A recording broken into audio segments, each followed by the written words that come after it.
Hello friends, तर स्वागत आहे तुमचं आपली या यूट्यूब चॅनलवरती. मित्रांनो, चॅनलवर नवीन असाल तर चॅनलला सबस्क्राईब नक्की करा आणि अशाच नवनवीन अपडेट्स आपल्या चॅनलवरती पाहत राहा. चला तर मग व्हिडिओकडे बोलूया. राणी जी आहे ती हॉस्पिटलमध्ये तिच्या आईला समजावून सांगत असते की आई, तू रडू नकोस. हे बघ, तू स्वतःचीही काळजी घे. तू आराम कर. हे बघ, तू आता घरी जा. मी आहे ना इथे बुवांची काळजी घ्यायला.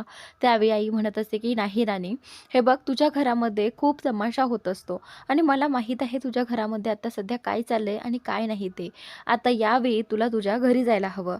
हे बघ, मी बुवांच्या काळजीसाठी इथे आहे ना. मी घेईल त्यांची काळजी. तू नको काळजी करूस. माझं ऐक पोरी, तू जा तुझ्या घरी. तर आता राणी म्हणत असते की नाही आई, मी बुवांना अशा अवस्थेत सोडून घरी कशी जाऊ शकते. नाही आई, मी नाही जाऊ शकत. पण आता आई जी आहे ती बोलते की हे बघ राणी, मला तुझीही काळजी वाटते, त्यामुळे प्लीज माझं ऐक आणि तू तुझ्या घरी जा. असं म्हटल्यानंतर आता राणीसमोर आणखीन कुठलाही पर्याय उरत नाही आणि त्यावेळी राणी बोलते की ठीक आहे, तुला असंच वाटतंय ना मी घरी जावं, तर मी जाईल घरी. पण हे बघ, काही जरी लागलं तरी मला फोन कर, नाही तर रतनला कळव. तर आता आई म्हणते की हो, मी रतनला नक्की कळवेल. तू जा पोरी. असं म्हटल्यानंतर आता राणी जी आहे ती घरी जायला निघालेली आहे. इकडे मालतीने आज इंद्राच्या आवडीचं सगळं काही जेवण बनवलेलं असतं, कारण इंद्रा आज घरी आलेला आहे फायनली आणि ती खूप खुश असते. विक्रम आणि ही जी उर्मिला आहे ते सगळेजण जेवणासाठी वाट पाहतच असतात. त्यावेळी इंद्रा तिथे येतो आणि मालती बोलते की उर्मिला, मला सांग, तू पापड तळले का?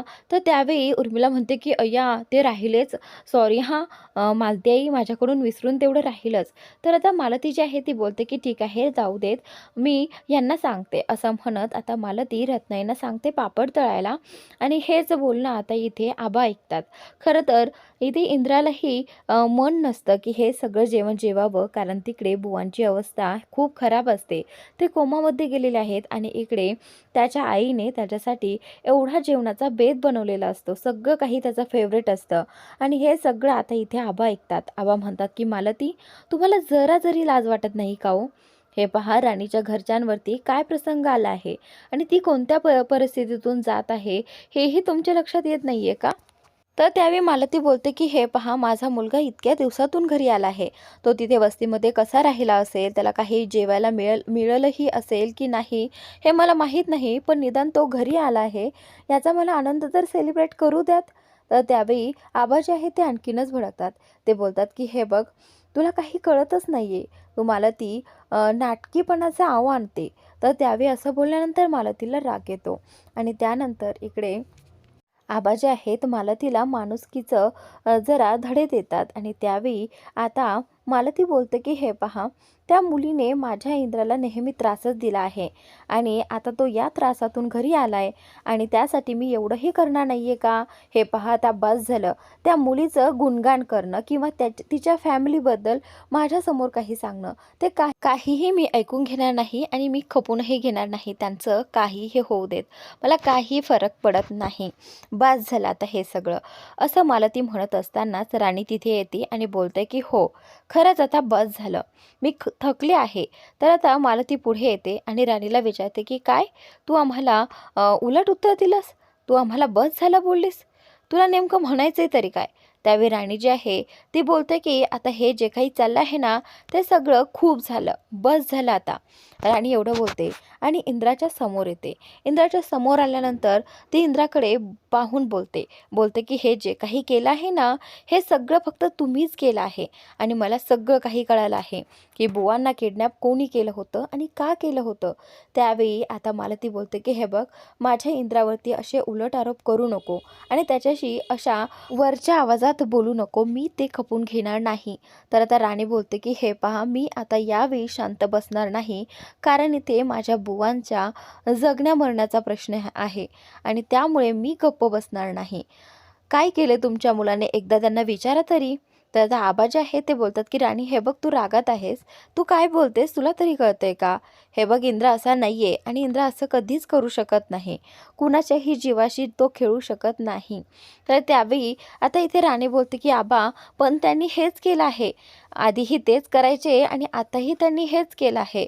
फक्त त्यांना असं वाटायचं की मी जर हे केले आणि बाकी तुम्हा सगळ्यांना कळलं तर तर मोठा प्रॉब्लेम होईल, म्हणून त्यांनी तिकडे जाऊन आमच्या वस्तीमध्ये जाऊन हे सगळं केलं आहे. तर त्यावेळी आबा बोलतात की नाही राणी, तुझा गैरसमज होतोय. त्यावेळी इंद्रा जो आहे तो बोलतो की हे बघ राणी, मी हे कशासाठी करू आणि का करू? बुवांना असा त्रास दिल्याने मला काय भेटणार आहे? त्यावेळी राणी जी आहे ती बोलते की अगोदर लग्नानंतर माझ्याशी जसे वागलात तेव्हा तुम्हाला काय मिळत होतं आणि आताही तुम्हाला तेच मिळालं असतं. आणि माझी आता खात्रीच पटली आहे, कारण तुम्हाला मी आता ओळखायला लागली आहे ना. तुम्ही खूप स्वार्थी आहात. स्वतःचा स्वार्थ साधण्यासाठी तुम्ही काहीही करू शकता. तुम्ही कुठल्याही थराला जाऊ शकता. इथपर्यंत राणी इंद्राला बोलली आहे. आणि इंद्रा जो आहे तो राणीला म्हणत असतो की हे बघ राणी, तू तुझं तोंड सांभाळून बोल. हे बघ, मी असं काहीही केलं नाही आणि कधी करूही शकत नाही. राणी आबांना सांगू लागते की यांनीच बुवांना किडनॅप केलं आणि तिकडे राहून असं दाखवलं की यांनीच बुवांना शोधून आणलं. पण आबा, असं काहीच नव्हतं. हा सगळा प्लॅन यांचाच होता. आपल्याला कळू नये म्हणून त्यांनी तो प्लॅन त्यांचा तिकडे केला. तर त्यावेळी राणी बोलते की हे पहा, मला माहीत आहे का तुम्ही डायरेक्ट आतमध्ये जात नव्हतात, का त्या गुंडांसोबत तिथेच हातापाई करत बसलात. मी सारखं सांगत होते की तुम्ही आज जा, बुवांना तिथून बाहेर काढा, पण त्यावेळी तुम्ही नाही. तुम्ही फक्त त्या माणसाशी लढत राहिलात आणि तोपर्यंत तिथे बुवांना इंजेक्शनही दिलं गेलं, कारण तुम्हाला माहीत होतं बुवांना इंजेक्शन आणखीन दिलं नसेल आणि तुम्ही मुद्दामून उशीर केला. तोपर्यंत बुवांना तिथे इंजेक्शन दिलं गेलं होतं, बरोबर ना? तर त्यावेळी राणीचा संताप होत असतो आणि इकडे इंद्रा जो आहे त्याचाही संताप होत असतो, कारण राणीने खूप मोठे आरोप त्याच्यावरती केलेले असतात. आणि इकडे मालती आता तिच्यावरती ओरडते आणि म्हणते की बस झालं आता, खूप झालं तुझं, खूप ऐकलं माझ्या इंद्राने, पण आता तो एक शब्दही ऐकून घेणार नाही. आणि त्यावेळी इंद्रा बोलतो की हे बघ, बस कर, खूप जास्त बोलतेस तू राणी, आता एक शब्द देखील बोलू नकोस, असं म्हणत आता तो हात उचलतो राणीवरती. आणि तेवढ्यातच आबा त्याला थांबवतात. आबा बोलतात की इंद्रा, हे असं वागणं शोभतं का तुला? तो हात खाली घे. त्यावेळी इंद्रा जो आहे तो त्याचा हात खाली घेतो आणि इकडे राणी जी आहे त्याचा हात तिने उचलतानाच पकडलेला होता आणि तीही हात सोडून देते. इकडे मालतीने आता एवढा मोठा त्याच्या समोरून दृश्य पाहिल्यानंतर मालती खुश होते. विक्रम आणि उर्मिला देखील खुश होतात, कारण त्यांना तर हेच हवं होतं, या दोघांमध्ये भांडणं लावून द्यायची आणि एक दिवस राणीला घराबाहेर काढायचं. तर आता मालती बोलते की मला जे हवं होतं ते आता आपोआपच घडतंय. म्हणजे आता राणी इंद्राच्या आयुष्यातून कायमची मला या घराबाहेर काढता येईल. तर तिकडे रत्नाई आणि आबा जे आहे ते आश्चर्याने पाहत असतात की या दोघांमध्ये भांडणं झाली आहेत. त्यावेळी आबा राणीला बोलतात की हे बघ राणी, तुझा काहीतरी गैरसमज होतोय आणि तू जरा शांतता घे बरं. फक्त शब्दाने शब्द वाढतायत, तुम्ही दोघेही गप्प बसा. आता एक शब्द देखील कुणीही बोलायचा नाही. तर त्यावेळी आता मालती मध्येच बोलायला जाते आणि आबा बोलतात की हे पहा, आता तुम्हीही तुमचं तोंड बंद ठेवा, नाही तर परिणाम वाईट होतील. कारण आबाही भडकले आहेत. परिस्थिती चिघळत चाललेली आहे हे आबांना दिसत आहे. राणी आणि इंद्रामध्ये असे वाद झालेले ते पाहू शकत नाहीत. तर त्यावेळी आबा राणीला समजावून सांगण्याचा प्रयत्न करत असतात की इंद्रा असा नाहीये, तो मनातून खूप चांगला आहे, तो कुणाशीही असं वागू शकत नाहीये. मला मान्य आहे त्याच्याकडनं चूक झाली आहे, पण त्याच्या चुकीमुळे त्याला आता त्याचा पश्चातापही झाला आहे आणि मी हे सगळं स्वतः माझ्या डोळ्यांनी पाहिलं आहे. इंद्रा तिथे वस्तीमध्ये कसा राहिलाय, त्यांनी कशा प्रकारे बुवांना शोधलंय हे देखील मला माहीत आहे. त्यावेळी मला ती बोलते की बरं झालं तुम्ही पाहिलं, नाहीतर या मुलीवरती तुम्हीही विश्वास ठेवला असता आणि माझ्या मुलाला आरोपी सगळ्यांनी समजलं असतं. जसं की तिने मला वाईट बनवलंच आहे, तसं माझ्या इंद्राला देखील सगळ्यांच्या नजरेत वाईट बनवलं असतं. तर आता आबा जे आहेत ते राणीला बोलतात की हे बघ राणी, तू आता आतमध्ये जा. इंद्रा, तूही आतमध्ये जा. आता सगळ्यांनी शांत राहणंच योग्य आहे. जो काही निर्णय घ्यायचा आहे तो शांत डोक्याने विचार करून निर्णय घेऊ. राणी आबांसमोर हात जोडते आणि आबांना म्हणते की आबा, मला ह्यांच्या रूममध्ये राहायचं नाही आहे. काहीही झालं तरी मी यांच्या रूममध्ये जाणार नाही. मला रत्नाईच्या रूममध्ये राहायला मिळेल का? त्यावेळी आता इकडे इंद्रा म्हणत असतो की हे बघ, बस कर तुझी नाटकं, युजलेस. माझं काहीच ऐकून घेत नाही आहे ही. असं मी केलेलंच नाही आहे काही आणि तरीही काहीही बोलते. बोलायला काहीतरी अर्थ पाहिजे ना, असं म्हणत तो तिथून निघून गेलेला आहे. आणि इकडे आबा जे आहे ते बोलतात की हे बघ राणी, तू आत्ता रागात आहेस त्यामुळे असं बोलतेस, त्यामुळे प्लीज आता तू तुझ्या आणि इंद्राच्या रूममध्ये जा. तर आता राणी म्हणत असते की नाही आबा, मी नाही राहू शकत त्यांच्यासोबत. मी त्यांच्यासोबत राहिले तर मला सारखं तेच तेच आठवत राहील. तर आता आबा जे आहे ते रत्नाईला विचारतात. तर त्यावेळी रत्नाई बोलते की हो हो, मला काही प्रॉब्लेम नाही, चालेल. इकडे मालती इंद्राला म्हणत असते की इंद्रा थोडंसं तरी खाऊन घे. तर इंद्रा म्हणत असतो की नाही, मला भूक नाही, असं म्हणत तो वरती निघून जातो. ज्यावेळी रत्नाई बोलतात की मला राणी मुलीसारखी आहे, ती माझ्या रूममध्ये राहिली तरीही चालेल. त्यावेळी मालती बोलते की घ्या, आणखीन तिला डोक्यावर बसून घ्या, म्हणजे तुमच्याही डोक्यावर चांगल्याच मिऱ्या वाटेल. असं म्हटल्यानंतर राणीला वाईट वाटतं आणि राणी जी आहे ती वरती निघून जाते. इकडे राणीची आई जी आहे ती हॉस्पिटलमध्ये असते आणि त्यावेळी रतन तिथे येतो डब्बा घेऊन.